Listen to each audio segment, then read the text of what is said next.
The time is now 6:30. We welcome you to the Poetry Town Council meeting for our beautiful town of Poetry, Texas on July 18th, 2023. We welcome you and want you to feel heard, valued, informed, and connected to your town and its council. We welcome diversity of opinion and want minority views as well as majority views to be heard. We also appreciate mutual respect despite opposing view. Your opinions, suggestions, and comments in favor of or against a topic are welcome. At this time, I need to remind the public that a disruption of this meeting may be considered a criminal offense according to Texas Penal Code 3813 and 4205. You must be signed up to speak during the meeting and stay on topic according to state law. To preserve the order and decorum of the meeting, any person who makes profane, slanderous, threatening remarks or becomes disruptive during the meeting will be asked to leave or may be escorted out by a peace officer and given a citation. Right now, our volunteer clerk, Evie Anderson, will take roll call. Okay. Councilman Mike Jaffe. Here. Councilman Terry Fowler. Here. Mayor Tara Sankovic. Here. Councilman Simeon White. Here. Councilman Jonathan Blake. Here. Councilman Tom Anderson. Here. And quorum is confirmed. Thank you, Evie. At this time, Councilmember Fowler will lead us in the Pledge of Allegiance and remain standing for the prayer.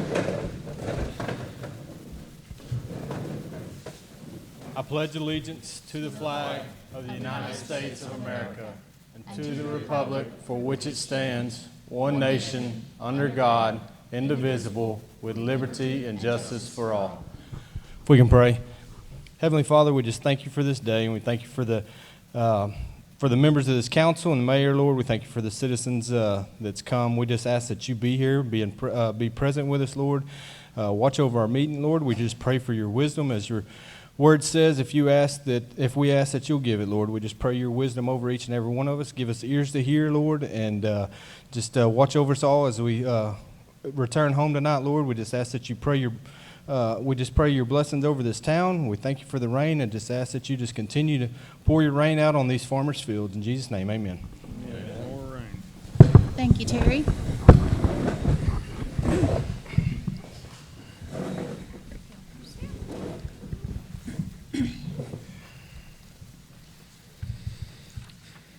Okay, so we have a thanks to Chad DeLita and his crew for removing 3 failed trees at the town hall site. They did a great job.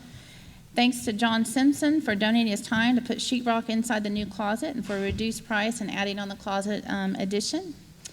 And a huge thanks to Leland Barnett for donating gravel for the drive and additional concrete work while doing an excellent job on our ADA van accessible parking lot.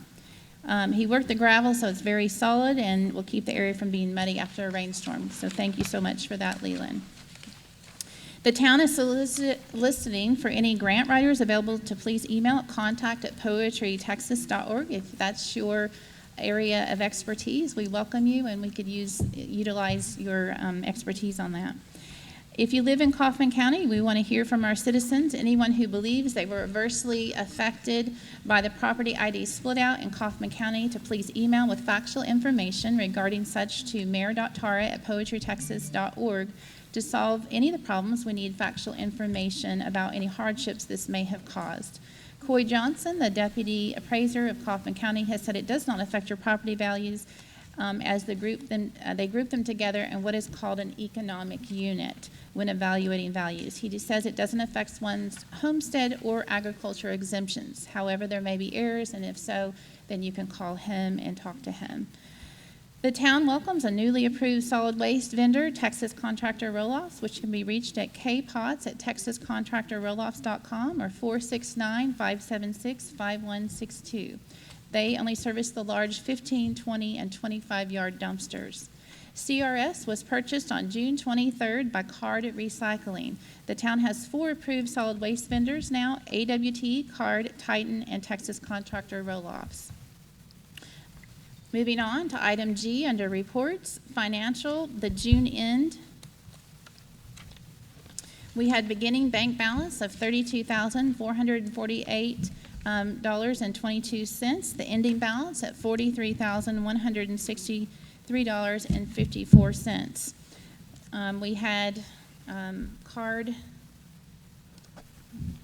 card had a deposit of $1,423. That was actually for quarter one. Well, that was January, February, March.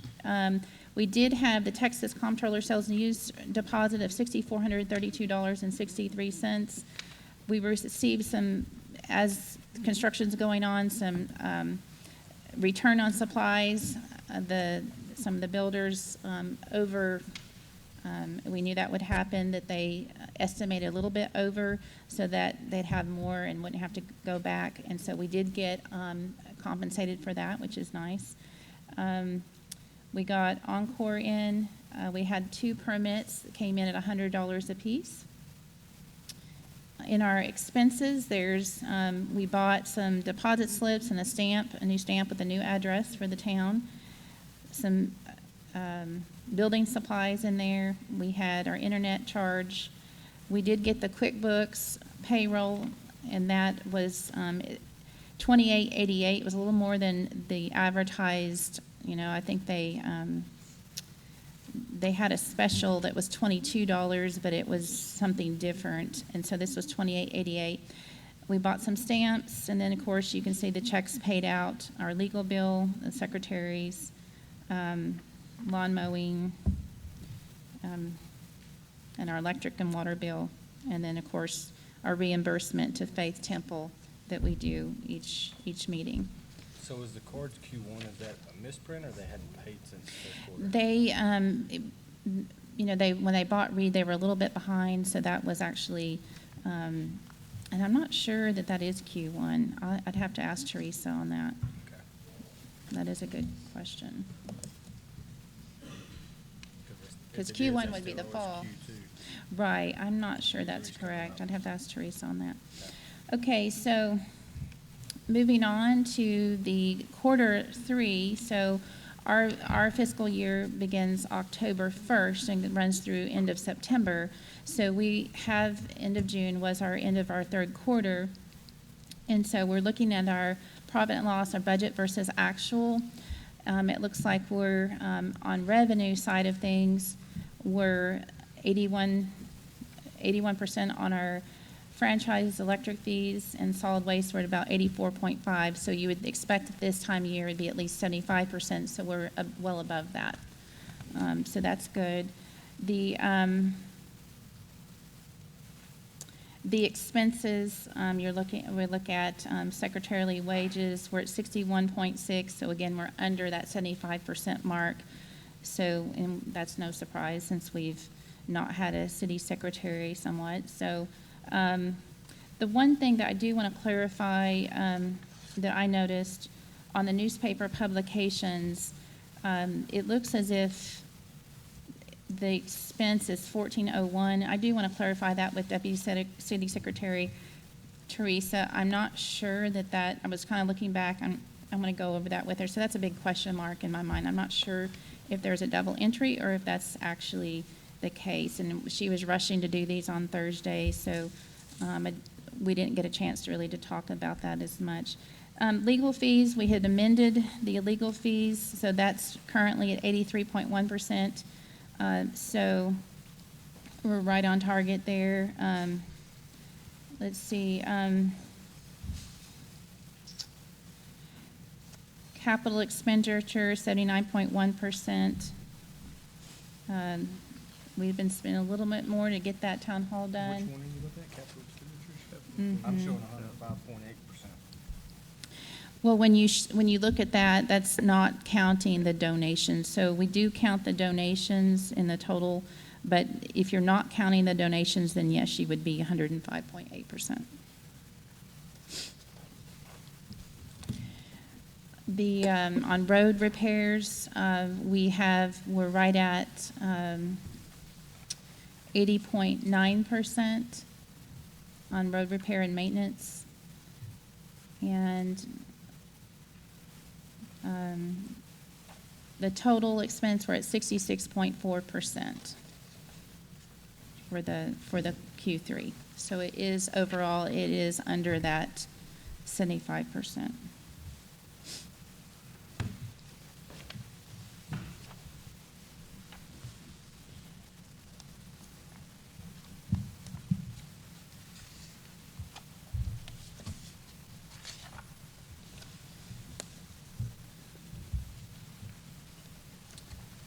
Okay.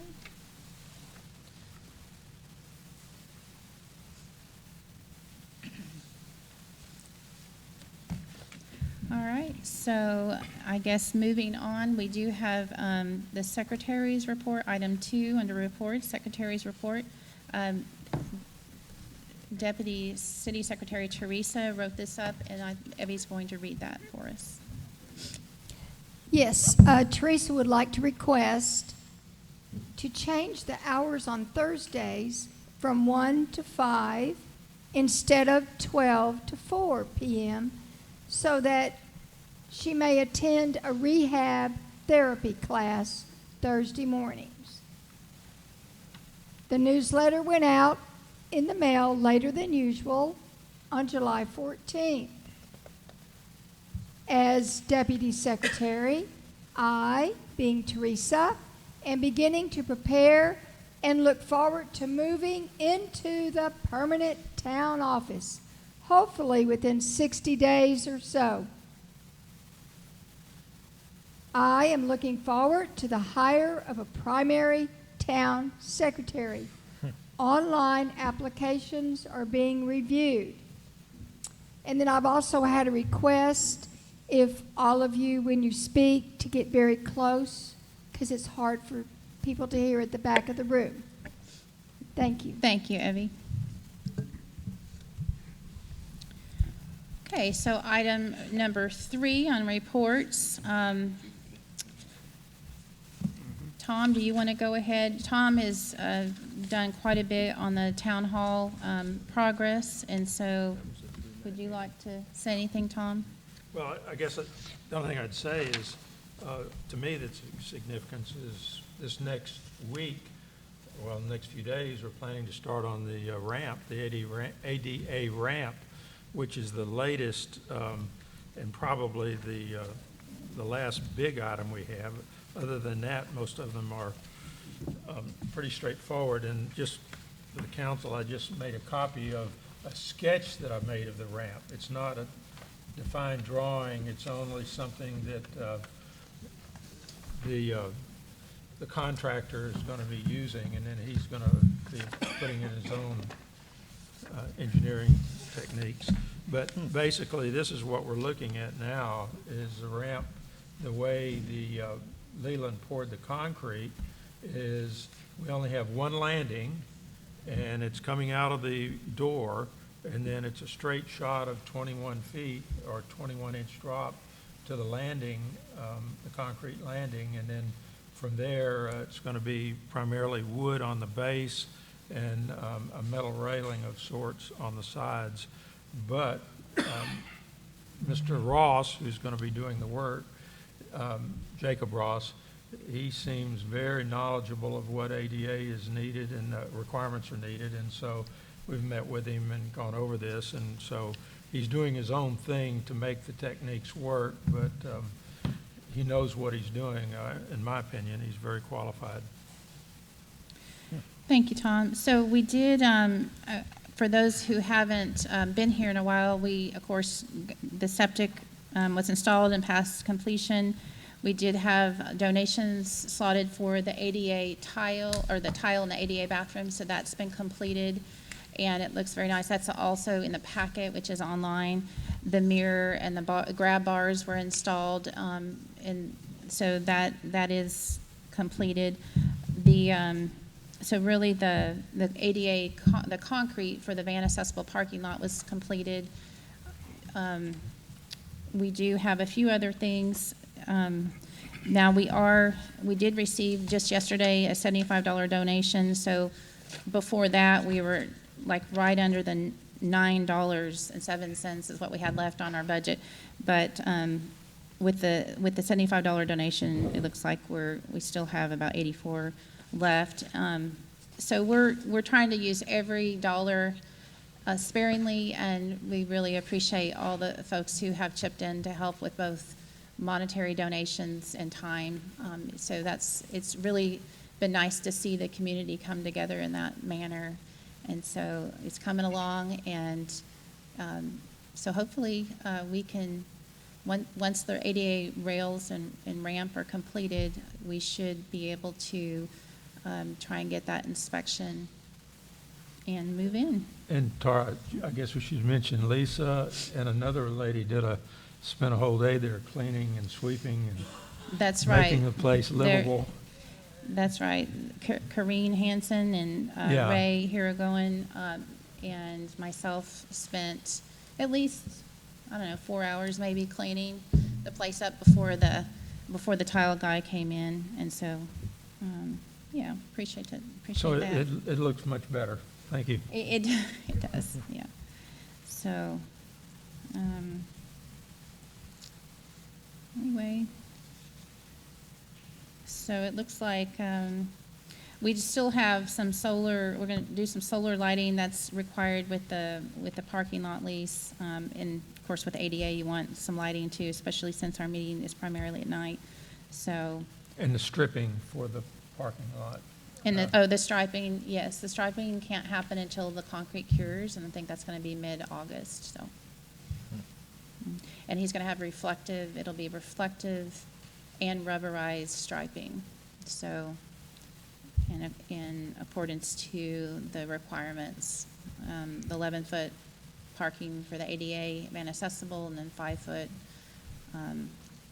in this particular case, it has to be on each side, so. So we'll have a regular parking spot and then the ADA van accessible.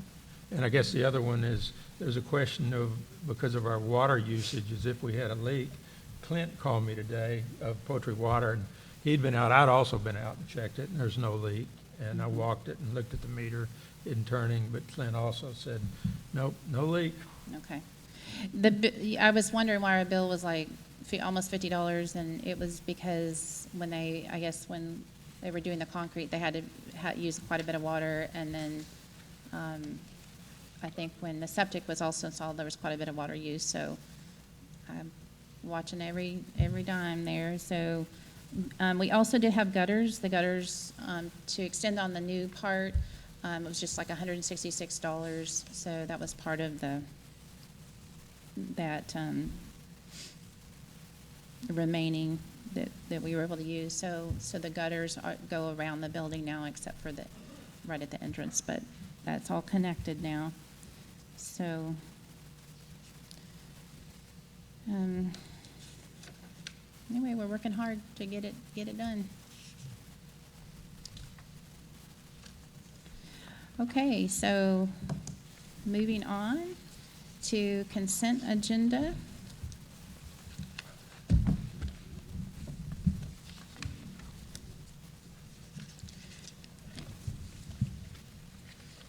We've got the minutes from June 5th, 2023 meeting. That was a record 3-minute meeting. So it's one page.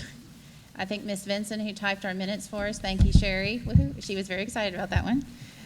So it was basically one item. And so is there a motion to approve that? Motion to approve. Okay, is there a second? Second. Okay, we have a motion by Councilmember Jaffe, seconded by White. All those in favor? And that passes unanimously. Okay, moving on to the minutes from June 20th. This was also kind of a record meeting. That was a regular meeting. It was only, so this is only 2 pages. It was about half the time of our other meetings. So that was also welcomed by Ms. Vinson. So is there so do we have a? Motion to approve. Okay. Second.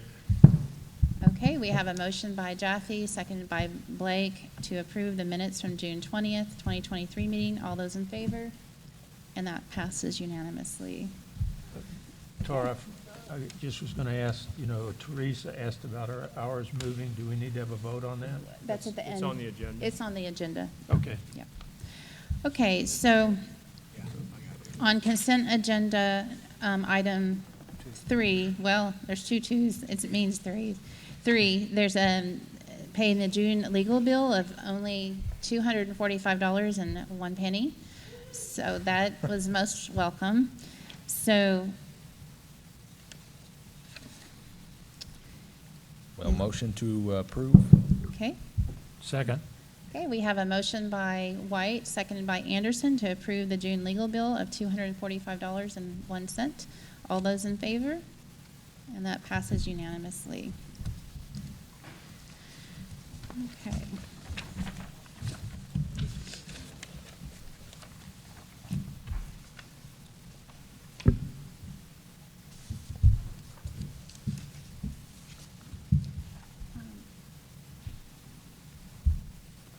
Technically, we can't start till 7. I know. Well, I was hoping that, okay. All right, so the public forum was noticed at 7 PM. That was something our attorney did, and we failed to correct that. So we technically cannot begin the public forum until 7 PM. So at this time, I would like to motion that we move the public forum down below maybe item 1. And I think it's 8 minutes till. I think we'll make it at that point. Is there a second? Second. All those in favor? Okay. All right, so we have a motion made by myself, seconded by Anderson, to move the public forum to pass item number 1 on the regular agenda. At that time, we'll start the public forum. Because we did have it posted to start at 7 PM, and it is not yet 7 PM. Okay? Okay, moving on to the regular agenda, item number 1. Item number 1 is discuss and take action on making monthly reports of sales and use tax receipts, potential disbursements, and balances.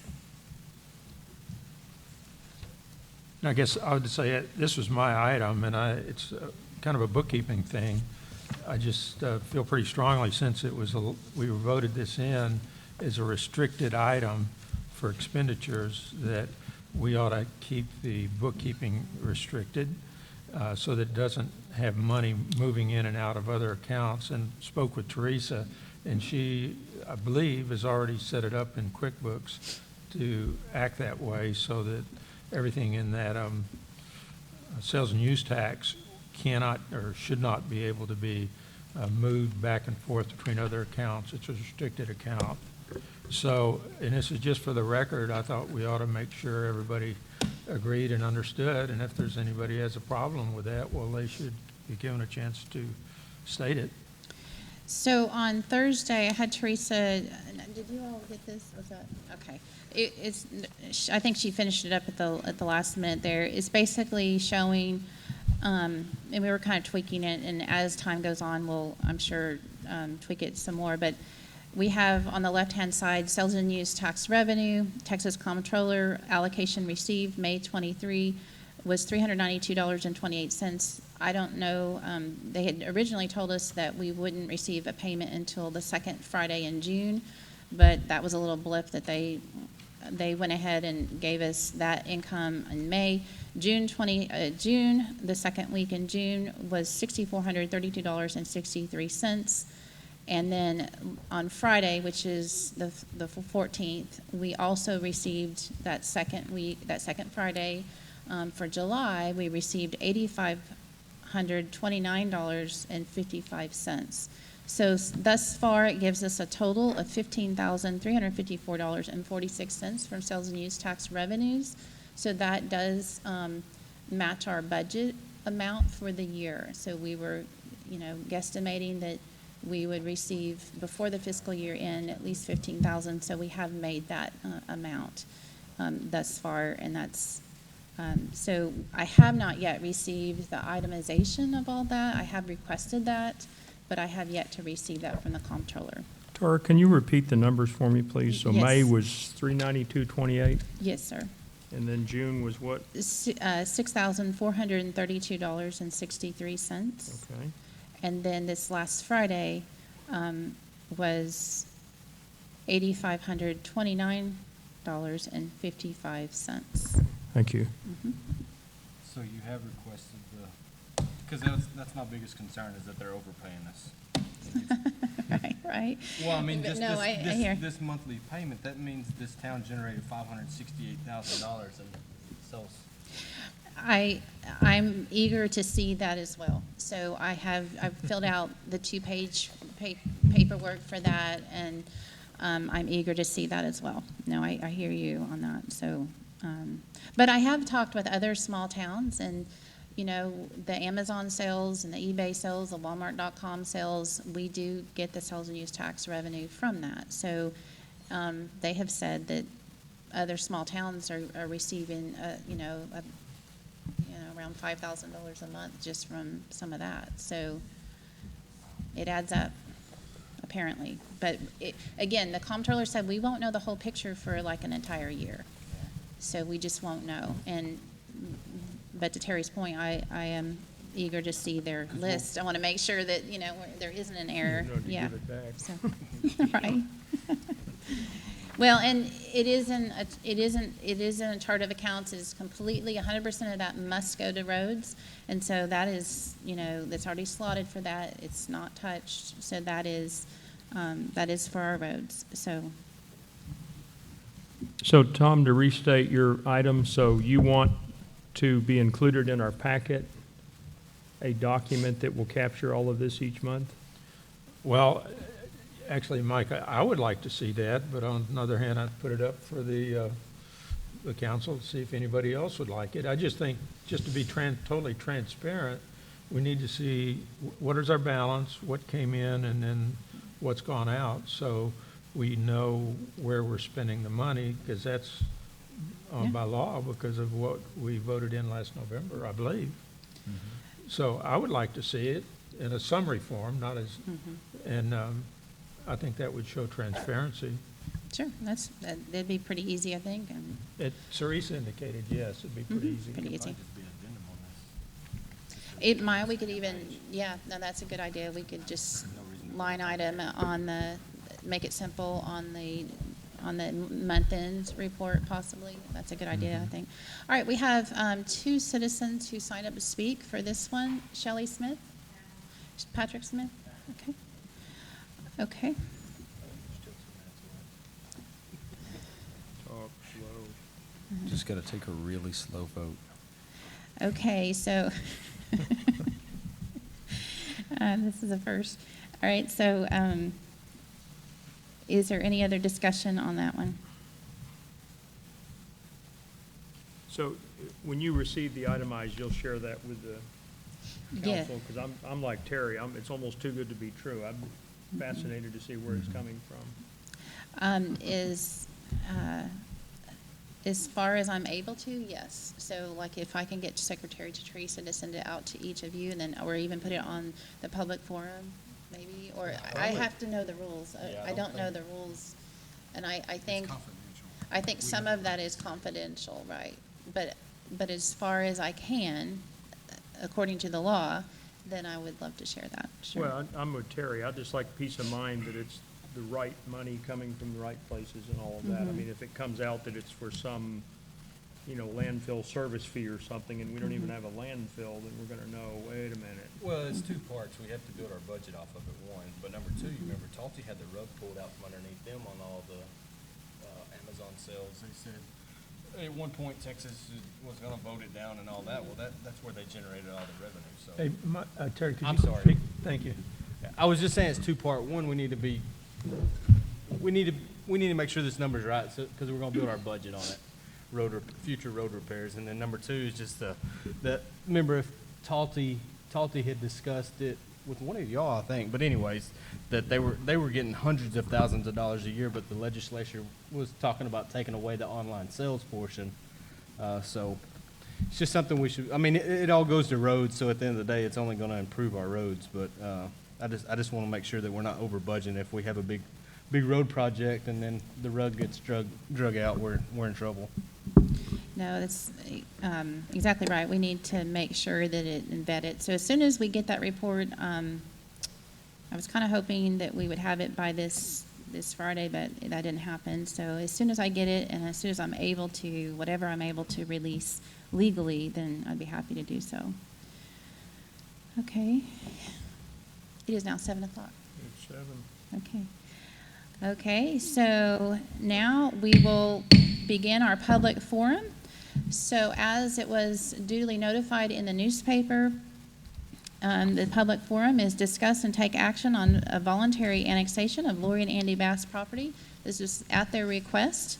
They wanted to combine the split-out property that's the little sliver behind their property. They wanted to be able to get that in the town. It would help them in their escrow.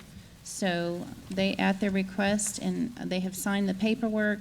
We have an ordinance here. It has to be done by ordinance. So we have an ordinance here that basically it's an ordinance of the town of Poetry, Texas, annexing property described hereinafter to the town of Poetry, Texas, and extending the boundary limits of the town so as to include said property within the town's territorial and jurisdictional limits, granting to said property and to all future inhabitants of said property all the rights and privileges of other citizens, and binding said future inhabitants by all the acts and ordinances of the town, adopting a service plan and providing an effective date. So again, it's just a sliver of property at the back of most of their property is already in the town, and they just wanted to get that little sliver because it was creating a problem with their mortgage escrow. So is there,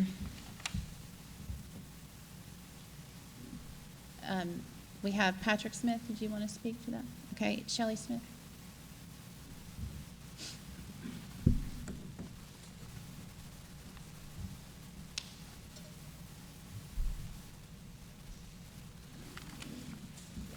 I just wanted to ask if they were offered any perks for putting their property in the town limits? Any tax abatements, any, No, ma'am. nothing at all? Nothing at all. Okay.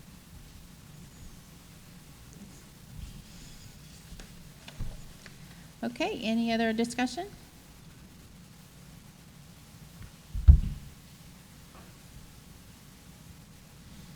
So I move that we accept the ordinance as presented. Okay, is there a second? Second. Okay, we have a motion by Anderson, seconded by White, to receive this ordinance for voluntary annexation of the Bass property. All those in favor? And that passes unanimously.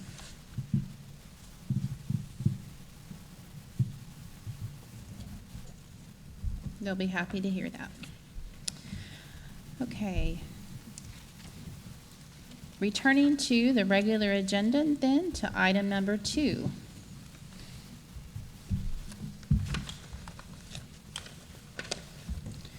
Okay, so Councilmember White has done the lion's share of work on this, and he will, I guess, like to present that perhaps. It's discussed, we're just discussing the zero zoning ordinance which is proposed. Well, I guess I'll do that introduction now. But I mean, I pretty much said most of the stuff that I think about this and that I've heard others say about this in my little notes section that I hope y'all got. But also, I'll just briefly go over that this is something that we knew we were trying to do right off the bat.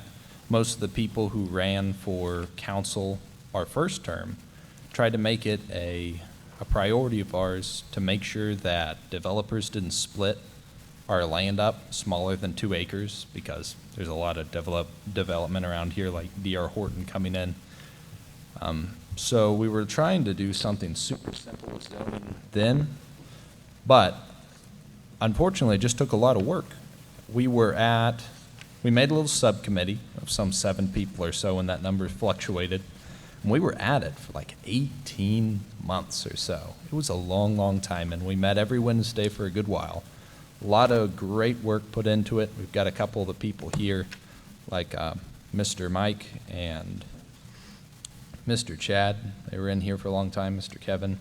I mean, we were at it for a long, long time. Most of that was just research. We were putting together an ordinance. We were trying to look at other towns. We ran into lots of trouble because other towns were trying to grow. We're trying to stay the same. We're trying to preserve what we have. So it took a lot of edits. It took a lot of work. And we ended up getting a comprehensive plan out of our work. And then we kind of had to put this ordinance on pause until the next election to make sure we're being fair, make sure we're not trying to push anything as big as this, too quick. And I think that's another good expectation to keep in mind, is this is not going to be solved this meeting or next meeting or the meeting after that. If we get it done by this year, that would be great. The faster we can get some protection up for our neighbors and set a good precedence for future councils to let them know we want to preserve what we have, the better. But, besides the people that I mentioned, Miss Catherine was our chairwoman, and she hosted the meetings for so long. She did a great job. And there was also Mr. Dale and Miss Robin that helped out. Mr. Leland, who, helped out with the town hall as well. And of course, Councilman Terry Fowler was on there too. So he might be able to pitch in and add something to this. But this was just a pared down version. Like I said, we took a pause from the ordinance that we were writing, or really just cleaning up from other towns. This latest one, this so-called zero zoning ordinance, is just a cleaned up version of that. The last thing we said as a group is that we wanted to just kind of go back to the bare bones. So this is what that is. It's the bare bones. It's what we talked about as a little research group. And then our lawyer has taken a look at it, Mr. Berman, and pretty much just written his own ordinance. It really is quite different than what we agreed on. So there's a lot of food for thought. I haven't even had the time to completely go back over this, but he shrank the document more, which I'm all in favor of. The smaller we can get this thing, the better. And I'm glad to see we have some speakers on this too, because we're going to need a lot of citizen feedback. So I'd encourage anybody listening, hey, tell your neighbors about it. We want to hear everybody. This is not going to be rushed. And we want to make sure we include and take out everything that people are wanting, because this is an important document. We got to make sure we set the precedence for this so future councils don't jump in and write something we don't want. So I'm glad we're getting something established now and not delaying it, and we're taking that burden on ourselves, because this may be the last difficult one we have to get through in a while. So Attorney Berman, as he said, did spend some time. He did make significant changes, and he sent it Sunday afternoon, so I sent it to each of the council. I don't know if they've had time to adequately go over it there, and I did finally get to talk with him today, and then he sent me an additional email. He said, because I wanted some clarification as to what his thought was on all this, and he said, look, this is as light of zoning as he's ever seen in his decades of career work as a municipal attorney. He says many comprehensive zoning ordinances are 50 to 80 pages long, and poetry's is 16. So it is a bare bones minimum as zoning goes, and anyone who would be hard pressed to say that these regulations are invasive or onerous or detract from a property owner's right to do as they wish with their land while being mindful of their neighbors. So he says that if we want to try and keep the integrity of our area, you have to have something that is going to be in place to keep undesirable development out, or they will do as they please. And so, I'm not for a lot of rules, but I feel like as few as possible. And so, I'm happy that it's bare bones. But now Berman's take on it is, he wants to say what we do want in town, and then everything else would have to be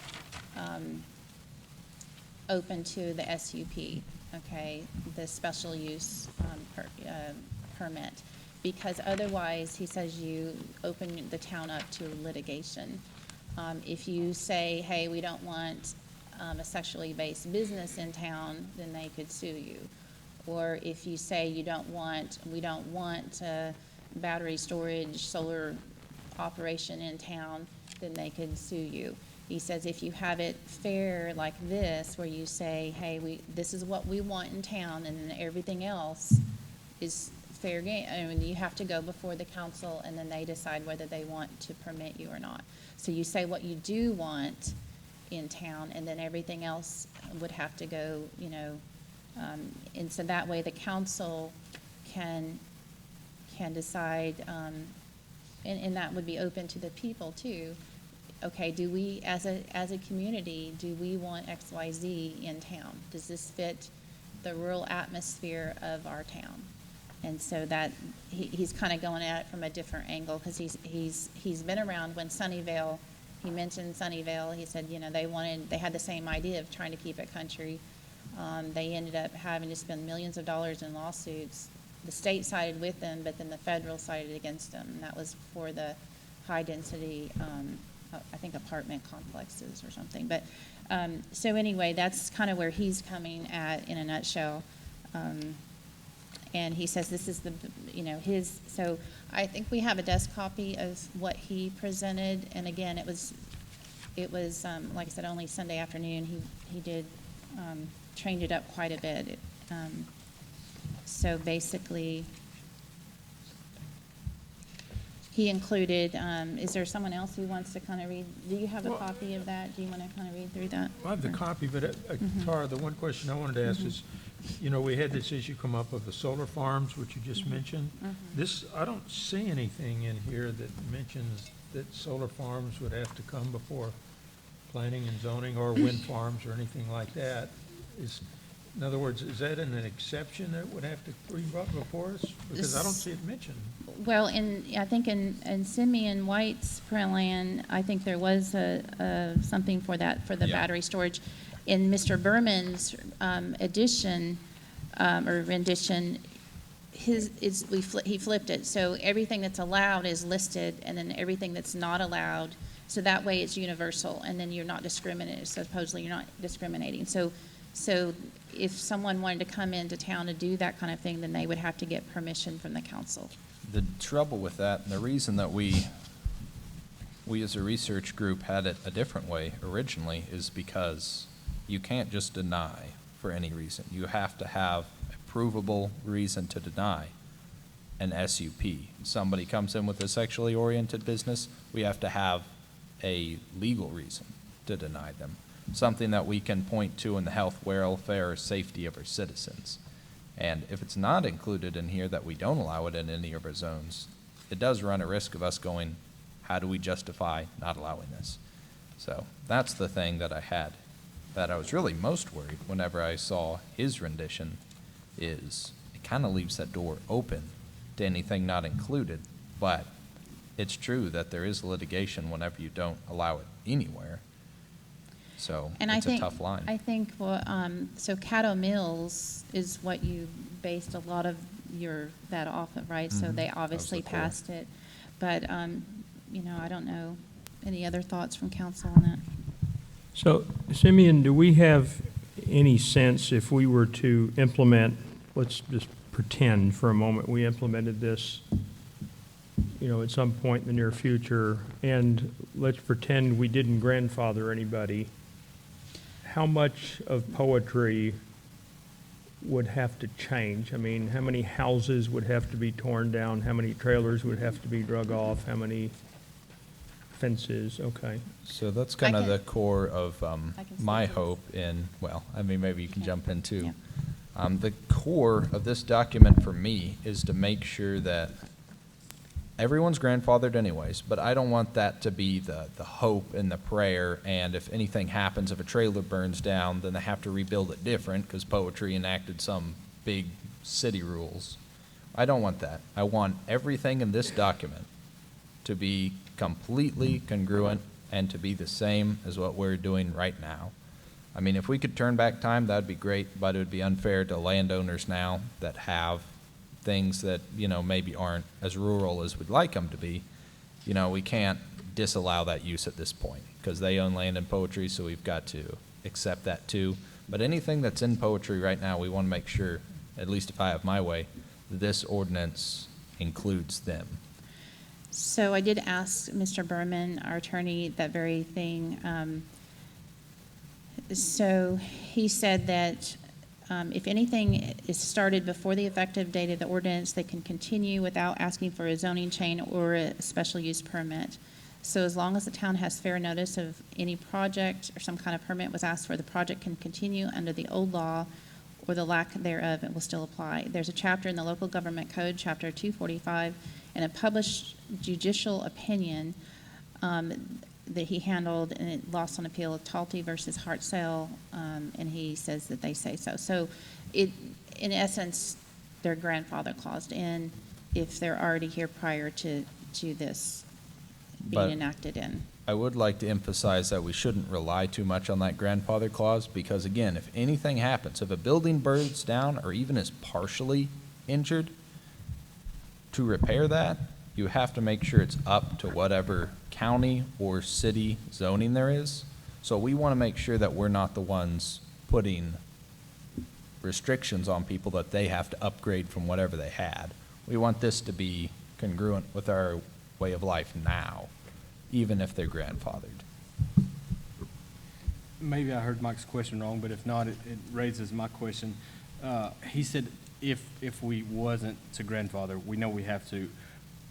But my question, I guess, is what percentage of this town would be in violation today? So are we asking all the new people to do something that, 90% of the people out here is already doing?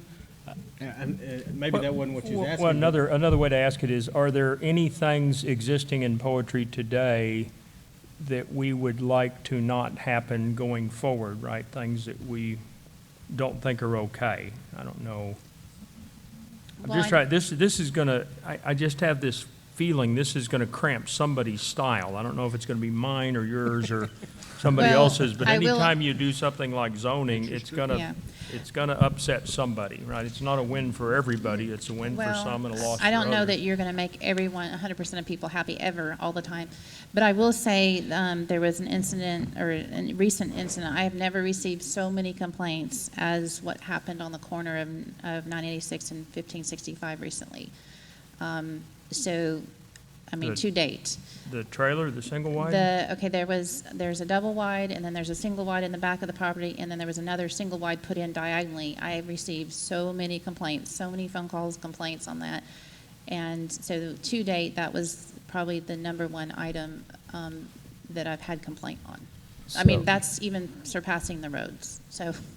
So yeah. from my point of view, and I'll say this from the way I wrote it, I had heard that. I'd heard that people didn't like all the trailers on one.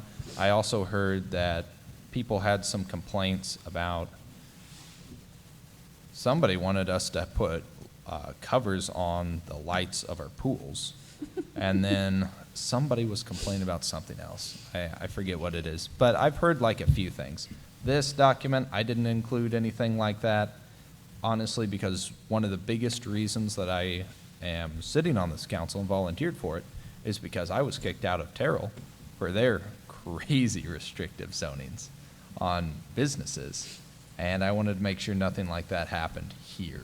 So I didn't include anything that I know of that would in any way restrict even 1% of the people in poetry. I think everything in here covers everyone in poetry that I know of. And we kind of meticulously went through it as a group and thought about all the businesses for those 18 months, all the businesses, all the uses, all the everyone in here, and made sure we weren't stepping on anyone's toes.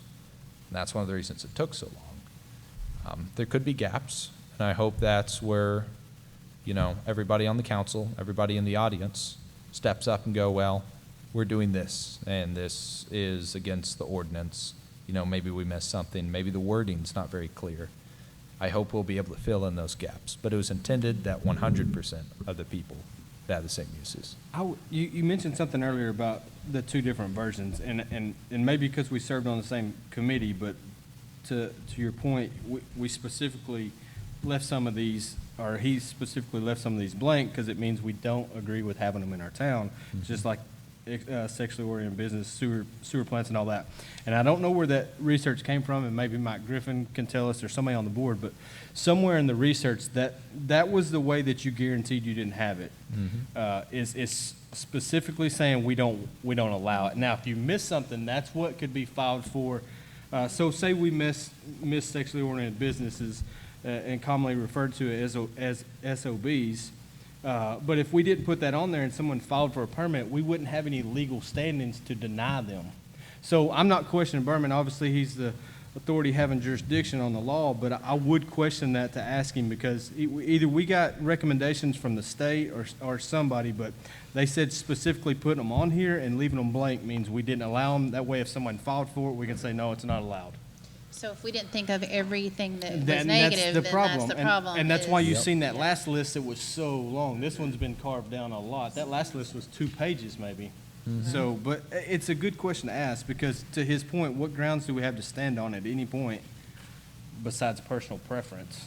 The other worry for me is that he chopped out the definitions. I mean, there's not much we can do to say, oh, no, you're definitely doing this, if we don't have definitions. And I don't know why he would take out that. I don't either. I mean, I just have some questions for him. We just got in his edits, so, I mean, I've tried to avoid emailing the lawyer, but over this, I've definitely got some questions. Well, and certainly, he does have a meeting tonight, but certainly he did say that he'd be happy to try and answer questions. And again, we're just starting this discussion. So at that point, we do have some citizens who've signed up to speak. Herbert Fletcher, did you want to speak on this? Okay. Brian Benson?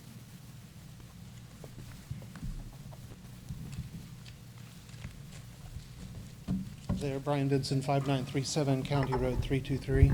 I wrote my comments because I only have 3 minutes, and I'm going to try to cover a lot of territory quickly. So I stand against this ordinance as written. I appreciate the work that's been done and acknowledge that if we're to preserve our town in an image that we wish, that we need to have some structure that enforces that image. However, I don't think this document does that. And in principle, I dislike laws and regulations that have misleading titles. Having a regulation called Zero Zoning Ordinance which actually applies zoning regulations, is like calling something the Inflation Reduction Act, and it actually contributes to inflation. I think we can be more transparent. Now, in form, Section 10 outlines 20 items some are explicitly permitted. And let me stipulate that I've only had a chance to review Mr. White's. I haven't had a chance to review Mr. Berman's yet. Some are explicitly permitted, others explicitly denied. I don't object to what's on the list. What's unclear is the disposition of the items not on the list. I didn't see special use permits in Mr. White's. I may have missed it. Based on the phrasing of the paragraph preceding the list, I would infer that anything not on the list is implicitly allowed. So most heavy industry would be allowed by this ordinance if that inference is correct. And this is not what I consider to be in line with the vision or memory of the town. Additionally, Section 10 would outlaw the ability for people to live in travel trailers.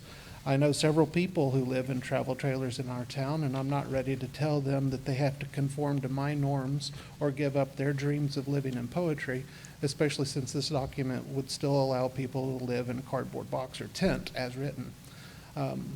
I have also known a person who lived in his horse trailer because he traveled the state installing telecom facilities, but when he was at home, he lived in that trailer. Additionally, some folks may use these alternate living structures as temporary homes while building their permanent home. So again, I don't think that this document allows for the diversity of life that has made our town what it is and and what I would like it to continue to be. Section 11 attempts to make some definitions of use, but commercial solar uses terms such as large, which is subjective and may capture folks who want to install solar and who sell their excess generation back to the utilities. I would recommend regulating based on generating capacity, but that only solves the specific issue of this one definition. We say we want to be a different type of town, but we constantly use the structures other municipalities develop to lay our foundation. That means that the eventual structure of our town will look a lot like what others have built, and that's not why I was in favor of our original incorporation. Appendix A has its own issues. An ag district is defined with a minimum frontage setback of 400 feet. This essentially forces any future ag resident to be built outside the city limits. There's more, but I'm out of time. Thank you, Brian. Thank you, Brian. Okay, Chad McFarland?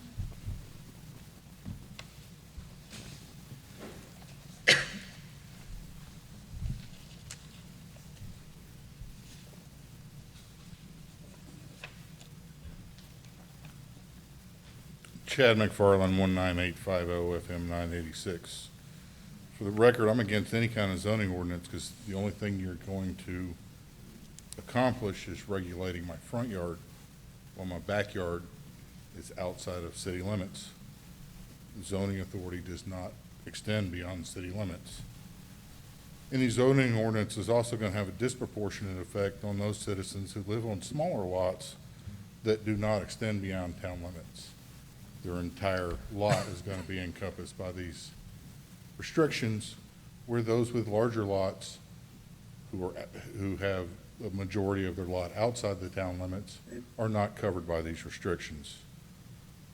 Since you seem to be determined to regulate my front yard, and one of the stated reasons, at least in the paperwork that I've seen, I haven't seen Mr. Berman's, is to protect us from the possibility of a more restrictive zoning ordinance implemented by a future council.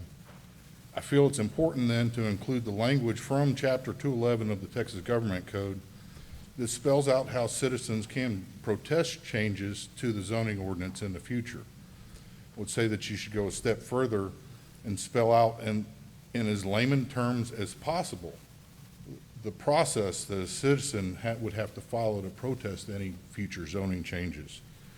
Give the citizens the tools to protect themselves from council.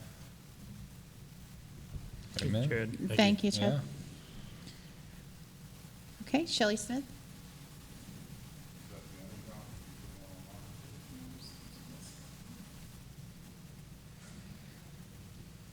Okay, I just have a couple of questions. This time around, you guys have designated yourselves as the P and Z committee, correct? I think we're that by default. So is all of this going to be discussed in public according to the Open Meetings Act? So it will no longer be hidden away in a home? Okay, and if you pass this, and you've already got penalties involved, so the up to $2,000 a day fine, who's going to be enforcing that penalty?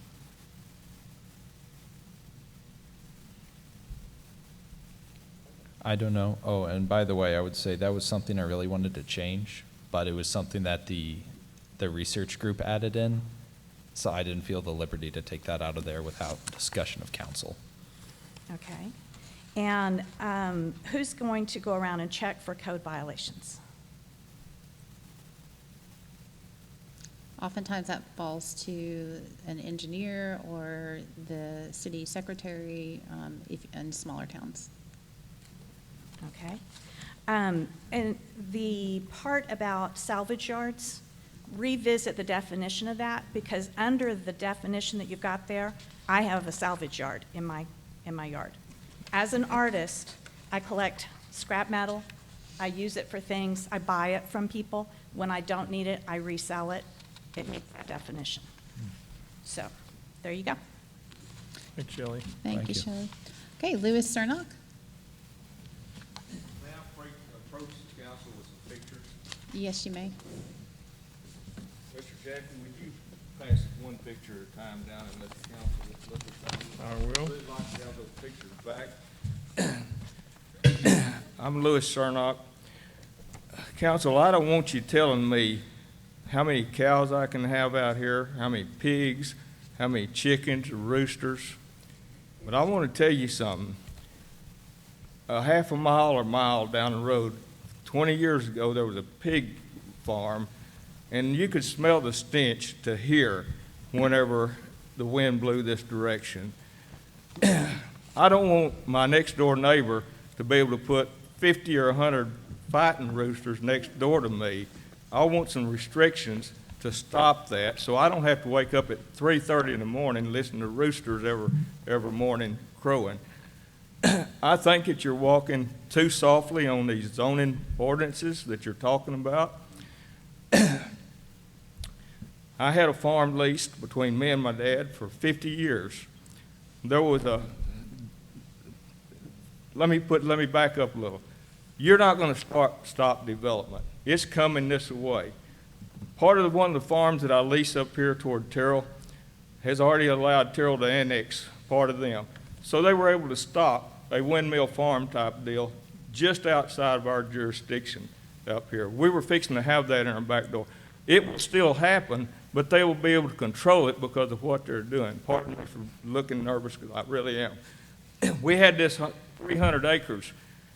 People are dying. Old people like me are dying every day. Their kids are getting the land. They're selling it off. The real estate people tell them, sell it with no restrictions. That way they can do what they want, and you'll get your check faster.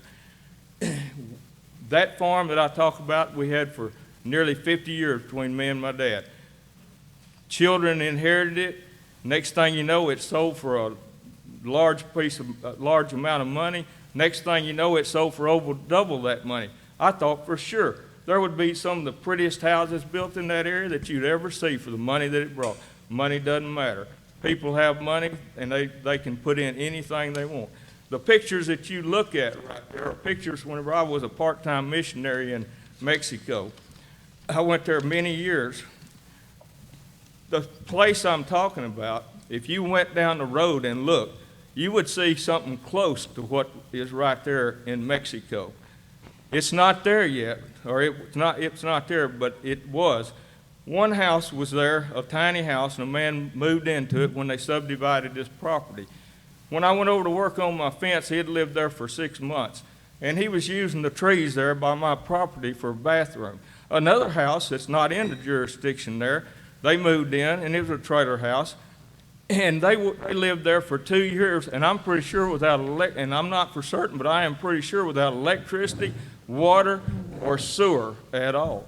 We need restrictions. The development is coming here, and you need to step up. You need to get a code enforcement person. You need to get your code straight. You need to do all this zoning, because it's a serious, very serious deal. I wish you could have seen Poetry 10 years ago, and some of you did, but you may not be able to remember what it looked like. I wish you could remember what it looks like today and see what it's going to look like 10 years from now. I'm sorry, You may Louis, cut me off? I'm sorry, Well, your Can I time. make one last statement? Can we extend his time 2 minutes? It's been a while since I read our well, policy, but I have we to be vote on fair that? to all. You better cut me off, okay? Yeah, Okay. I believe it takes a vote. I think I've said it enough that Okay, you get I my guess- point Yeah, about get your point. what I'd like for you to see. Yes, sir, thank you. Thank you, Thank Louis. you, Louis. thank you. Do we get to come back next month and do this thing? Yes, sir. Yes, sir. Probably the Absolutely. Yes, month sir. after that, and the month after that. Yes, sir, well, we'll see. All right, Chad West. Okay, Patrick Smith.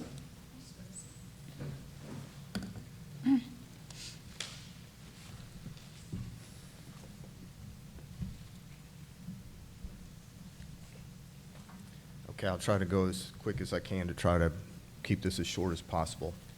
With regard to page 2 of the zoning ordinance, the top half starts off, it says, note from Simeon.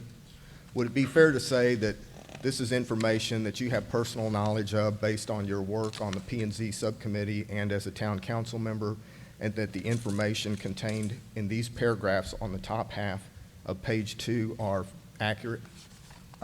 Well, I want to look through that. I mean, Okay. the way you asked me that makes me a little uncomfortable, like I forgot something, but as far as I know, when I was writing it, I tried to make it accurate. Okay, that's your belief right now, at least. This is accurate information, correct?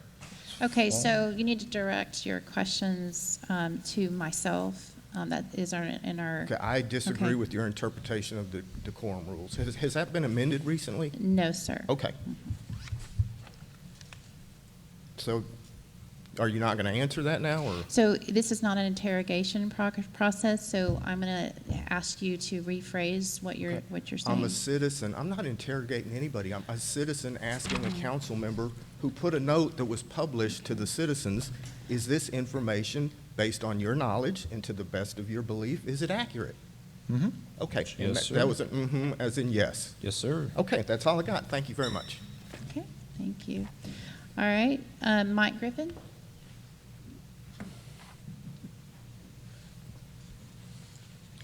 No. Mike Griffin, 6247 Dry Creek Run. Oh, the yeah, I got that. That was it. Yeah. document from That's this. something that was in the package, the only one I've seen. I have not seen Mr. Berman's document at all. But the section 2.1 of the enclosed document refers to a districting map, and I would like to know when that map might be available for us to be able to look at. And more importantly, while I appreciate the attempt to simplify and streamline this, and I think that the simplest zoning ordinance we can come up with and least restrictive is the best, be very careful about paring that down too far, because if you don't restrict certain kinds of businesses, the door is open for them to sue you to get a special use permit to come in. If they want to do a fertilizer rendering plant, the current document does not prohibit them from doing that. So please be very careful in attempting to simplify it, which is good. You can take it too far. Thank you. Thank you, Mike. And I think to that point, one of the things that Mr. Berman was saying was it's hard to come up with every restriction. So if you do it the other way, then you list what you do want, then everything else has to go through that specific use permit. And I think I've been saying special use, but I think his terminology is actually, my apologies, specific use. So anything that we maybe have left out then would still have to go before the council for approval. But we'll have to definitely discuss this further with him, I think, to. Right, but Mr. Mike's point, it would go to us, but then if we don't have any guns to shoot it down, we can't deny it because we don't want it. We have to deny it because we have legal reason to deny it, which, unless you have legal reason, then you can't, really. That's not what he was alluding to, but I could text him. He said I could reach him, maybe. I can also send you, our previous law firm actually wrote and published a 10-page document about that specific question. So I can also send that to you. Okay. It's a good foundation for understanding special use permits specifically. And there is restrictions. And I'm sure, you ask 4 lawyers, you get 5 different answers, right? Right. I think it's based on their experiences. But, just because Sunnyvale was sued to the hilt doesn't mean that Poetry would be, but his goal is to keep us out of that. So. I was inclined to say earlier in the discussion, until Lewis spoke, and I appreciate his comments, that I'd just sort of leave well enough alone, but I think you kind of brought up some sort of extreme scenarios, right? People that don't have proper sewage, septic systems and other things that I think most of us would agree are just not okay. That's not, and then of course the other extremes of, if they're raising fighting roosters or dogs or something that just kind of terrorize the people living next door. But what I would be sensitive to is, right now I have horses and cows and make hay and all of this stuff, and there's a lot of people, I'm sure, that are offended by that, right? One of my properties is by Poetry Springs, and I'm quite sure when all those little city people are driving by, they're like, what's that tractor doing? And, blah, blah. They're probably judging me. And I don't know,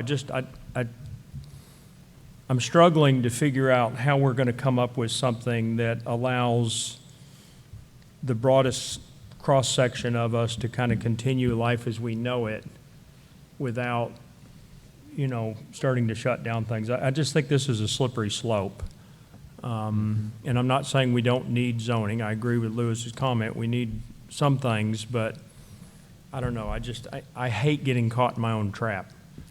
And I just feel like at some point, if we're not careful, we're going to end up with something that's going to eventually come back and start causing us issues. So I don't know. I think there are probably a handful of categories of things, sexually explicit businesses, tire dumps, things like that probably none of us would want. But, if somebody wants to put 3 mobile homes on their property, I don't know if I have an issue with that or not. If they're hooked up to sewer and water and, whatever, but I don't know. Well, at least on the corner that was received, had received the most complaints to date in my office, that situation, I believe they were in violation of the septic code. And so, you know, the septic code for Kaufman County is 1 house per acre. So, for myself, I feel like, you know, just a basic setbacks would help, and the 2-acre minimum, I think, for residential would help prevent some of the high-density housing that we, I know from, you know, I've heard from many constituents they do not want in this area. It just doesn't fit with our rural lifestyle. Beyond that, the ETJ is, of course, in our next agenda item, is governed or may be governed by the Kaufman County's 1445 agreement, so they have to meet those rules. So to say that we don't have any is not exactly so. If we have some simple kind of rules for the town proper, and then in the ETJ areas, the Kaufman County takes over, they have their codes and their mandates, then that would take care of the ETJ. But that's really a poor example because all these developments are going into counties now. They're putting in mud districts, they're putting in 0 lot line homes, so it's really a poor example. I get it that they have the authority to, but their authority doesn't tell people that you have to live on 2-acre lots like we desire. I think everybody in this whole community would like larger lots and fewer homes and nicer homes, but at the end of the day, we regulate, to Chad McFarland's point, we regulate 311 feet.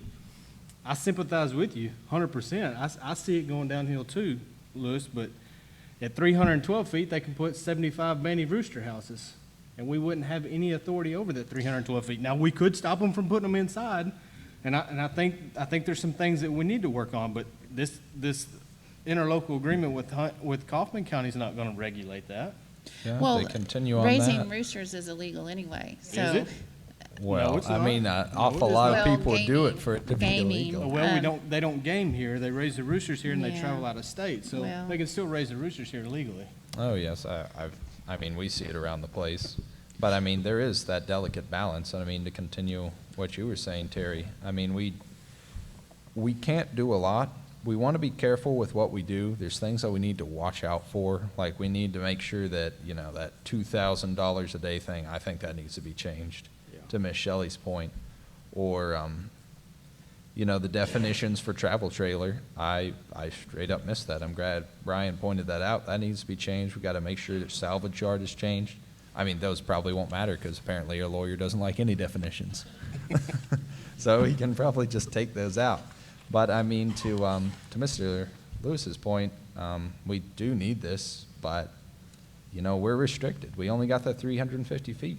Mr. Chad might prefer the name, the front yard ordinance, because, I mean, that is kind of what it is. We want to be careful with what we put in, but it is limited how much we can protect people from development or, you know, rooster complexes or otherwise. Well, I will say, though, okay, so if the front views of our town does give the view of our town.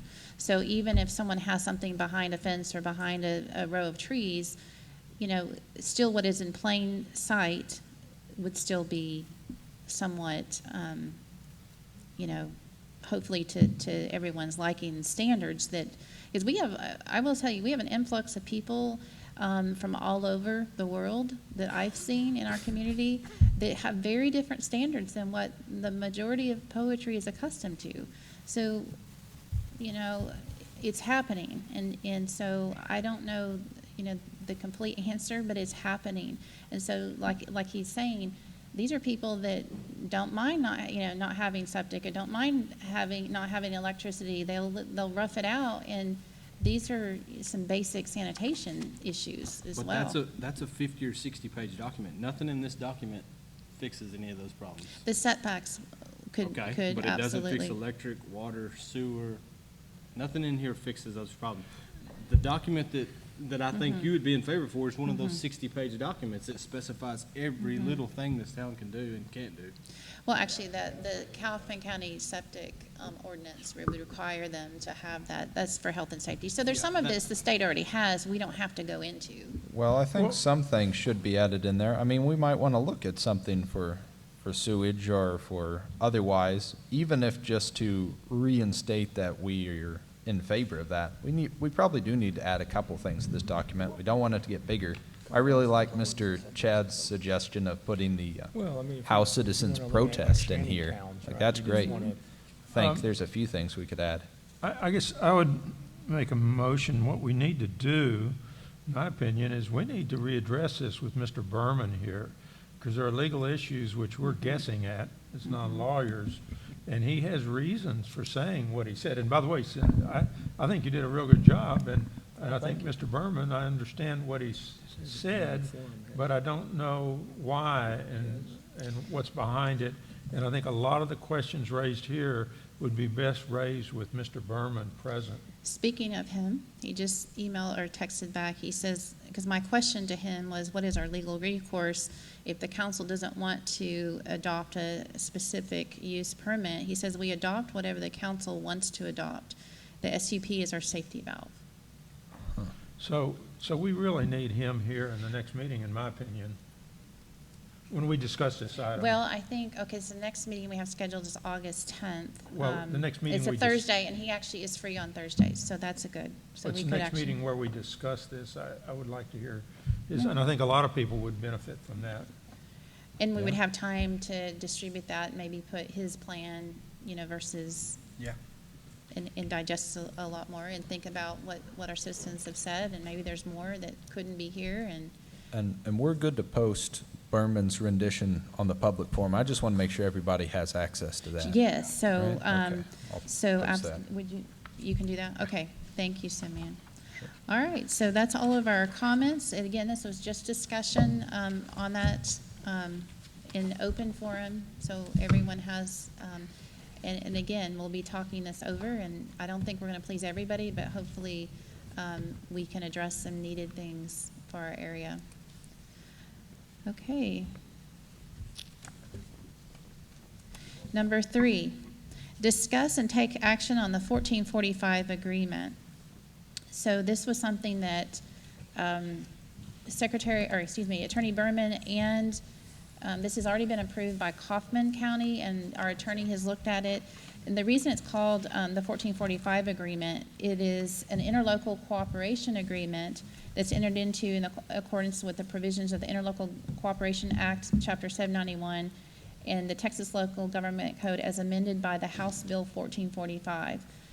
So the way it's been happening in the last 2 years is if there was something that was needed in the ETJ, they have had to call each time, and basically I email them and say, hey, we don't have any ordinances in the town, then it defaults to Kaufman County. But both attorney firms have said, really that's not, they really need to have something in writing, and so that's why this is here. So we need to have it firmed up, and so in our ETJ, that means that the fire code would fall to Kaufman County, building permits, Kaufman County, the on-site sewage facilities. Kaufman County retains exclusive jurisdiction under this agreement to review, issue permits for and oversee construction of on-site sewage facilities, including enforcement under the provisions of the Texas Health and Safety Code. So before we became a town, Kaufman County had jurisdiction over all of our area. Now that we become a town, it's been kind of in limbo, but they still have in our ETJ. So that back behind the 311 feet, they have jurisdiction according to this. The floodplain, Kaufman County is responsible for issuing permits pursuant to the Kaufman County floodplain order, including enforcement. Driveway culverts, Kaufman County is responsible for issuing permits for driveway culverts, including enforcement pursuant to the Kaufman County subdivision and land development regulations. Now, on that note, we did talk with Commissioner Barber regarding culverts. It's been kind of this gray area. We have a few citizens who have received new ones based on health and safety concerns, but it's according to Attorney Berman, our interlocal agreement does include culverts, but then Mr. Aaron and the Commissioner Barber were like, well, I'm not sure. So they wrote a letter, and we're going to firm that up. And anyway, it does. And so that's included in the language. So the 9011 addressing, Kaufman County is responsible for issuing 91 addressing and relating permitting pursuant to the Kaufman County subdivision and land development regulations, and then county property. Kaufman County retains exclusive jurisdiction under this agreement to permit any and all construction activity regarding its county-maintained roadways and right-of-way pursuant to the Kaufman County subdivision and land developments regulation. So, and it kind of goes on. The only thing that really bothered me about this entire document was number 9. So it was number 9. It says thoroughfare plan. Kaufman County shall require compliance with Kaufman County's and the town's thoroughfare plan, if any. So I emailed Mr. Berman regarding that, and he said, well, you really can't pass it without that. They have to have that. I'm like, well, can we amend it? Because I don't like that language there. They did have planned a 6-lane highway in our area, and that's not okay by me. So I will fight that one. So currently, the thoroughfare plan has been revised. So when Simeon and I went to the thoroughfare meeting, we did give our, we kind of dug in our heels, and they did have some revisions. But I don't know if anyone has a better way to say that, where it gives the town, and I know that when they are doing subdivisions, they have to have some legal authority over their, over the roads in those areas, but I want to make doubly sure that something doesn't slip through on number 9.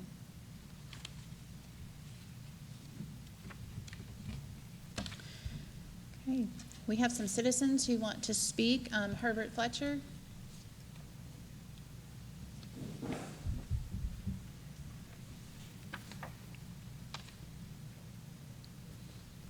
Well, I didn't come prepared to reading everything I wanted to on this subject, but I'm not in favor of Kaufman County regulating anything around me, because I lived in Terrell for 40 years, and we have come to fist fights in my front yard. And Was that Terrell or Kaufman County? that was Terrell. Terrell. The city of Terrell is And I different have than property in County, Kaufman but- County, yeah. but I mean, they're one and the same. I'm sorry. They regulate everything around Terrell, and they don't know what they're doing. They're a bunch of morons. I'm sorry. I'm not in favor of Kaufman County having regulations on anything around my property. Just saying. Now, I think prior to us becoming a town, they were in charge. I know they were. Kaufman County was in charge. So some people actually, I don't know if they recognize that, but there is the benefit that we haven't had a lot of that. Now they're, but thank you, Herbert. Is there? You're welcome. Thank you. Brian Vinson?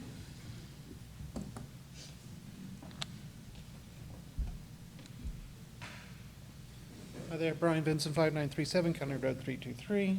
I'm opposed to the ETJ authority land use regulations. In principle, we incorporated in order to have control of our destination. I don't care if it's Terrell, Quinlan, Rockwall, Hunt County, Kaufman County. I don't want us to sign over exclusive jurisdiction where we may be able to exercise our desires to any other municipal organization. And form paragraph 4 attempts to define ETJ for the purpose of this agreement. That definition is, quote, the area within 1/2 mile of the town's limit. There's supposed to be an Exhibit A which further describes the area, but no exhibit was included, so no clarity could be gained.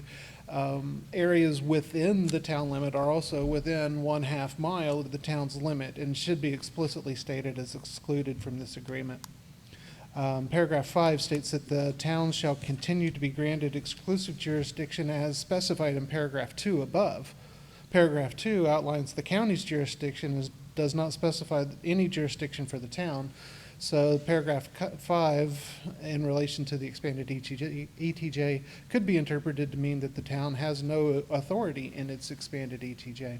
So paragraph 6 says Kaufman County will notify the town, but there's no consultation requirement, so the town would be held silent in such situations. So it would be possible for Kaufman to approve a tiny house village or a wastewater facility treatment plant no further from the road than what I'm standing right now, because I'm at approximately 311 feet from the road, and the town, thus the citizens, would have no say. So these are just some of the issues, but essentially, I would like to see that the town be able to at least consult on what is being approved by the county. You guys are here representing us, so I would like the documents that you guys enact with other agencies to allow us to be represented. Thank you. Thank you, Thanks, Brian. Brian. That's a good idea. Okay. All right, Shelley Smith.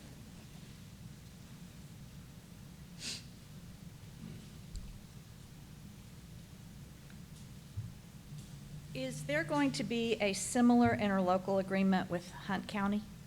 We anticipate so, but they do, theirs is a little bit different all the way around. But yes, in the future, we'll have to address, they haven't been as wanting that as much as Kaufman has, let's put it that way.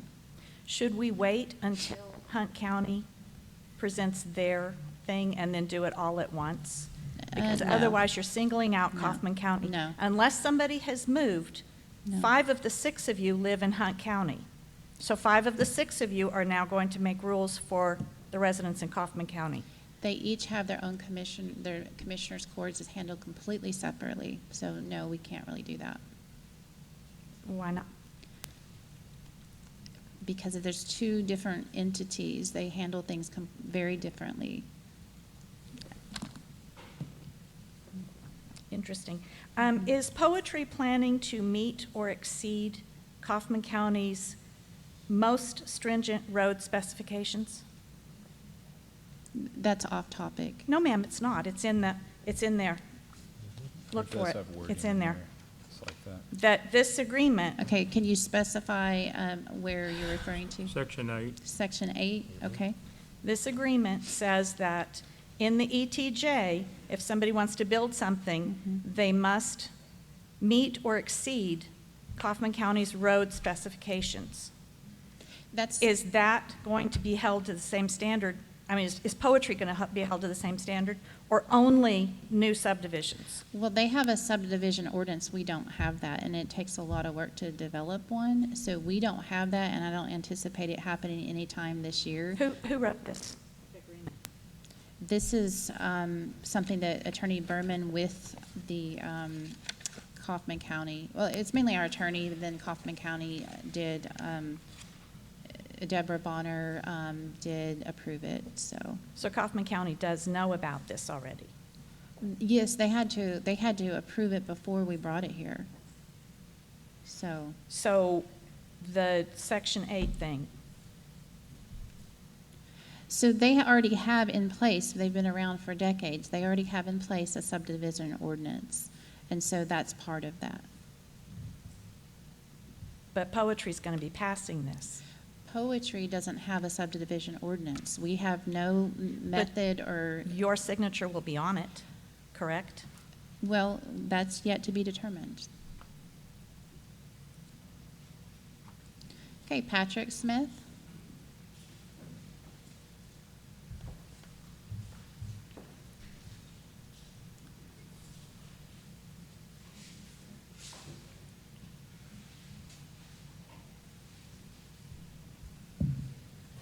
Can anybody explain to me what is the purpose or intent for this document that's been referred to as the 1445 agreement? Right now, it by default, because the town of Poetry has no subdivision ordinance, right? Excuse me. I'm pretty sure that went 3 minutes, but go ahead. No, it wasn't. So right now, it defaults anyway to their jurisdiction because we have no ordinances. And so their attorneys believe that it automatically defaults. So both attorney firms have said we really need to have this in place legally to protect us both. And, you know, I don't have all the ins and outs of that, but I'm, you know, both attorney firms have agreed on this. Okay. And I think maybe things got a little confused about paragraph 8B. And my question is, do all the current roads in the town of Poetry, Texas, inside the city limits, meet or exceed Kaufman County's most stringent road specifications? I don't know, but I would, The I really, would, the I don't answer know. is no way on earth, okay? So, why would you put a higher burden on someone that wants to develop a road in the ETJ as opposed to someone who wants to develop a road in the city limits? Well, if we're trying to restrict development, then why not? Right, but you can't treat equal property owners differently under state Well, and apparently federal you law. can't, apparently, Okay. you know, but again, we're in baby town. It takes time, so Okay. it takes time. I don't think that argument's gonna get you very far. Okay, so we So, have legal. once again, you're all are planning, you're gonna take action tonight possibly, and I just wanted to be clear on the record. You've already acknowledged this agreement for the ETJ in Kaufman County is not going to be the same as the ETJ agreement for Hunt County, so town residents will be treated differently. What you need to understand is already happening. This is just solidifying what's already been happening. This is not anything that has not already been happening. So by default, this is already happening. Okay, so let me ask you the next question. At 12:01 a.m. on September 1st, all the ETJ foreseeably is going to go back to Kaufman County anyway. So what is the purpose in all this time and expense? Again, our legal firms on both of our legal firms has said we need to firm this up. And so we are trying to follow our legal advice. It would be imprudent not to. So. But you're we getting are pushback trying. from Hunt County. I did not say that. Well, you said something like they're No. not as wanting to do it as Kaufman, something to that Okay, effect. so I sent the agreement to both counties. I have yet to see the results from Hunt. Okay, thank you. Thanks, Patrick. Okay, that's the end of our comments.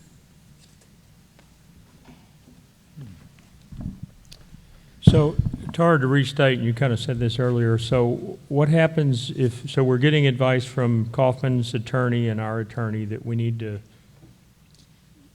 document this and sign off on it. What happens if we do nothing? I mean, they still have jurisdiction over what they have jurisdiction over, right?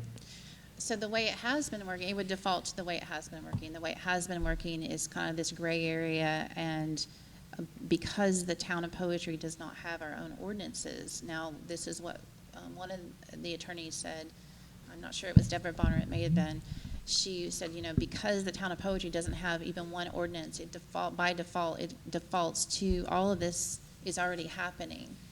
When I referenced both attorney firms, I meant Attorney Messer had said, hey, you guys really need to get the 1445 agreement in place. That needs to happen. Attorney Berman also has said that because even though it's happening, we need to firm it up legally. We need to have this document. You know, I guess if it had things, and you've called this out a little bit, in it like, you know, at the city's discretion, they'll honor the thoroughfare plan, right? We have some say in that. And within 3 microseconds of getting a subdivision development plat, we'll notify you, like instantaneously. If it had those kinds of protections in it, I would get where it benefits us. But what would really burn me is if we find out that without our knowledge, Kaufman County is about to approve, like someone said, a big tiny house village or something we don't like. Pick your Right. favorite thing you don't like. And they didn't bother to tell us because they see that Kaufman, Mike Jaffe's opinion, is chasing revenue right now in a very aggressive way. And so if they see something that could lie in the ETJ, this is just my opinion, of poetry that would generate lots of tax revenue, they're likely to not spend a lot of time notifying us, giving us a heads up. They're going to let it kind of happen, Right. and then we're going to watch it happen. So again, if I saw protections like that in there, I would feel like, hey, there's benefit to us signing it, but it seems like it's a little bit one-sided in Kaufman's favor. And No, here's- I agree with that.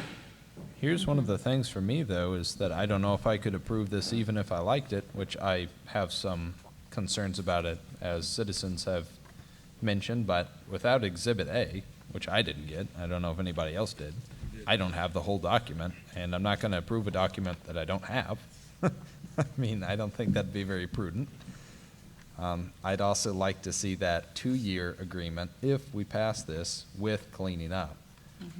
I'd like to see that a 1-year agreement, because I think it would be better for the people if eventually poetry had its own little plating ordinance and wasn't, didn't let the county dictate our future to us.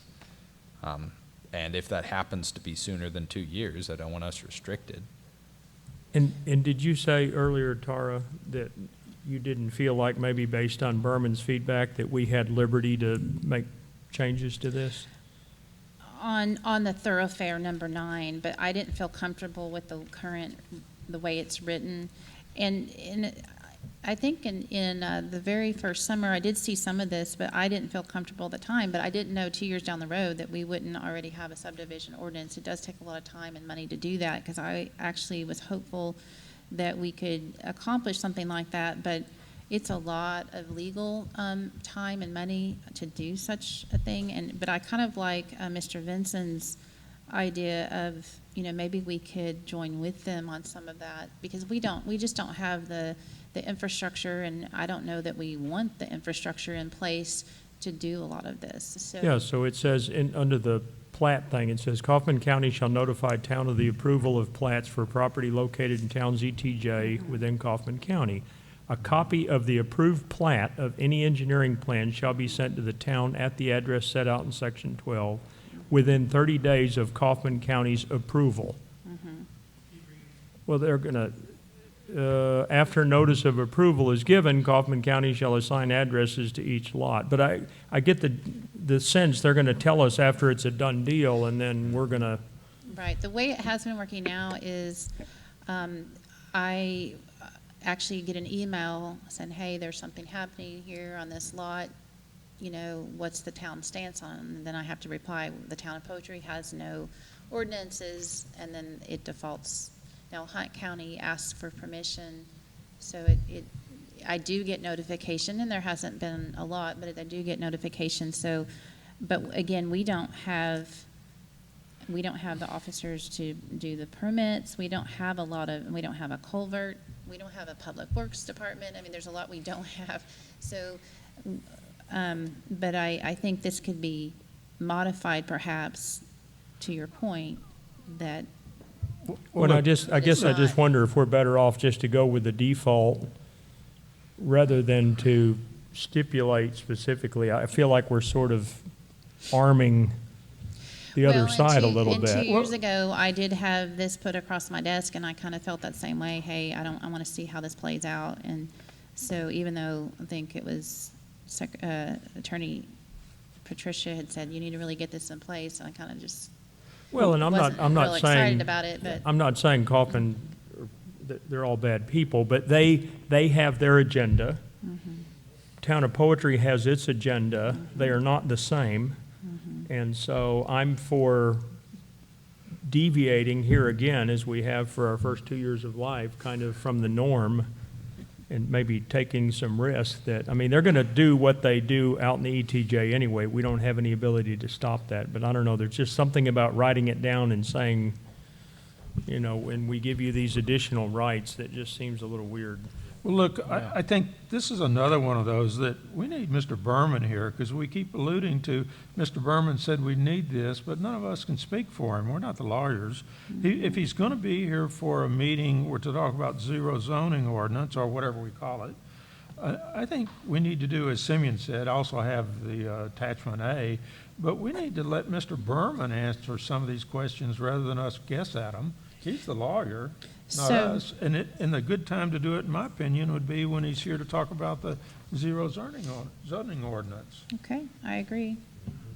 So you had this document 2 years ago and we didn't see it? Well, no, that Patricia was talking about the 1445 agreement, and I believe we had a forum we actually, I believe we had something like that, something similar presented, but, and at that time, I can remember, and of course I have to go back, but I have to remember at that time, we were just forming, I think, the committee, the subcommittee, and we were thinking that we could maybe do more than we actually did on that front. But okay, so I think does the council kind of want to, if you want to have some edits that you would like to see, perhaps, and email those or put them on the forum. Then we can maybe have Attorney Berman here, since we'll have him here anyway for the next meeting, hopefully. Then we can also discuss this one. And our next meeting has been moved up to the August 10th, so it is not the 3rd. So that might be a good starting point to Citizen Smith's point. Do we just ask Berman if ETJ is going away September 1st anyways, what is this document needed? Well, that's a good. I think that would be the first question to ask good him before we question. spend any more money on edits on this document. And I don't know that. I've just heard that hearsay. I don't know the House bill or Senate bill. Well, yeah, I don't know if that's a final form. Okay. All right, so we will allow Mr. Berman, hopefully I will see if Mr. Berman can come for that August 10th, that Thursday night meeting, and that way we can discuss further on both the ordinance and this 1445 agreement. Okay, so on number 4, discuss the secretary search. Thanks to Simeon White, he was able to get us on Indeed, and my goodness, my inbox has been full. It's been a lot to go through, but the downside of that is I'm glad to have some potential candidates, but a deli manager and a barista don't really qualify. So I'm having to go through and weed through some of the ones that I think are just filling their quota of, applications for the week. But I did talk with one potential candidate, but again, it's still just weeding through some of those that are really serious and really meet our needs. We really need someone who is very good at editing, grammar, reading and understanding legal contracts, but mainly, can do the minutes and do a good job with those. And again, editing is huge. So, and not everybody is skilled at that. That is a special, unique skill. So, okay. Again. Tara, I should have mentioned, when we do have Mr. Berman here, I think for economy's sake, we ought to have his items very first on the agenda, so we can minimize, when he get through, he can leave. I agree with that. You don't want him to hang around on the clock? Not if he's charging us. Okay. On 3. Thought we did. They already did? Yes, ma'am, they already did. Yeah, we took care of them.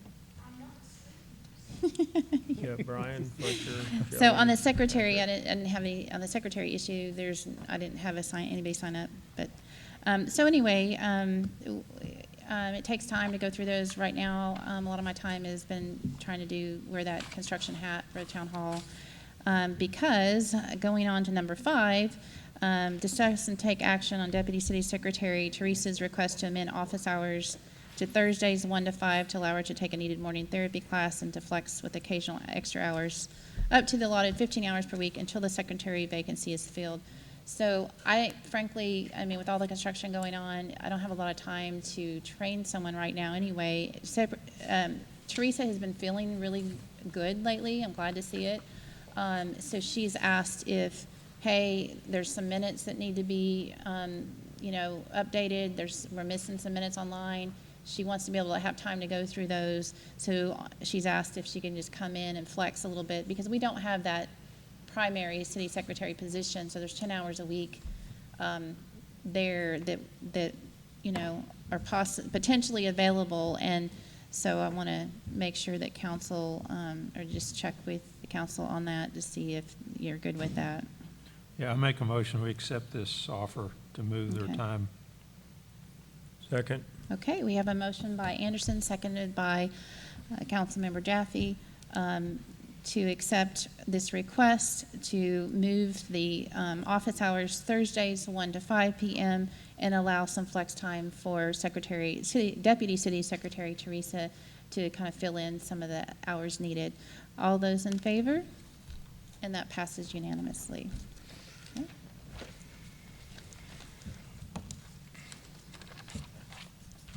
Okay. Oh. All right, so now we're moving on to J, general public comments. So we have Luke Noshel, is that? Knuckle. I apologize. Yeah. Oh, you're good. Knuckle, okay. Yeah, Luke Knuckle, 10424 Holly Creek Road, right down the road. I was just hoping to have something considered to be put on an agenda in the future.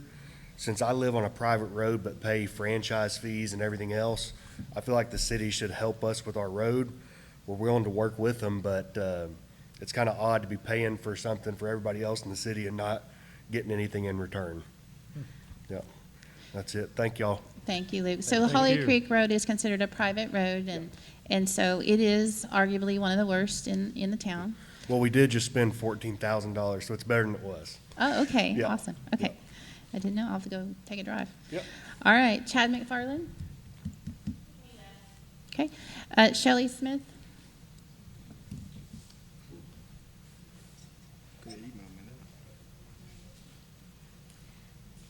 Do we have any expectation of revisiting the topic presented prior to the election regarding the property tax ordinance?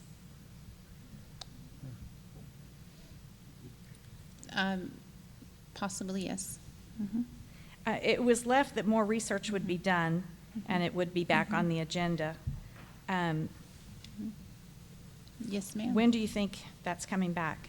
I was just contemplating that the other day, so we're, Okay. Yeah. I'm particularly interested in the part about the citizens voting before a property tax is implemented, for sure. Mhm. So, and I really, seriously, if it doesn't come back on the agenda, it sure is going to look like an election stunt.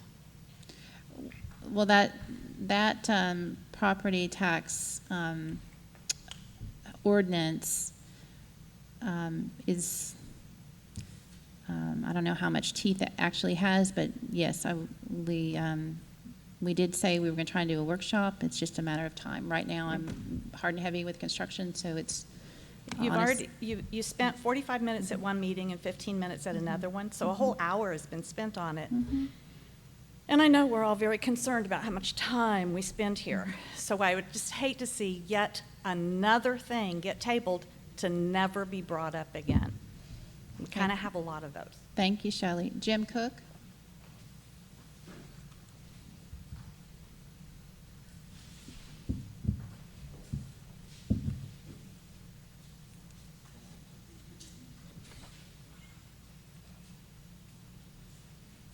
Jim Cook, 9983 County Road 2446. I appreciate all the stuff that's been brought up and discussed, and I learned a lot. I've got two questions that have come to my mind after what I've heard so far tonight. If a development is made on property, are the roads that are produced in that development considered to be town roads, or are they in the ECJ? And the biggest reason I've got for that question is the Bishop Airfield, everything around it is already property that is, that whole airfield is at this point, it would be in the ECJ, because all the county roads, everything that all the way around it is more than 300, would be more than 311 feet to their property. So they're talking about putting in a whole bunch of houses in there, and if they're gonna be in the ECJ, then nothing, no ordinance y'all put, that you've been discussing today would have any bearing on them. That's where it would fall to a Hunt County subdivision ordinance, most likely. And so therein lies the problem. Okay, the second thing is about the zoning, and I'm really not real sure which way it needs to go, but the longer we put off any zoning ordinance at all, the more stuff is gonna be grandfathered. So, that's all I got, thanks. Yep, good point. Thanks, Jim. Thank you, Jim. Thank you. Kevin Sinkovich? Pass. Patrick Smith? Mike Griffin? Okay. The time is now 8:21. Meeting adjourned.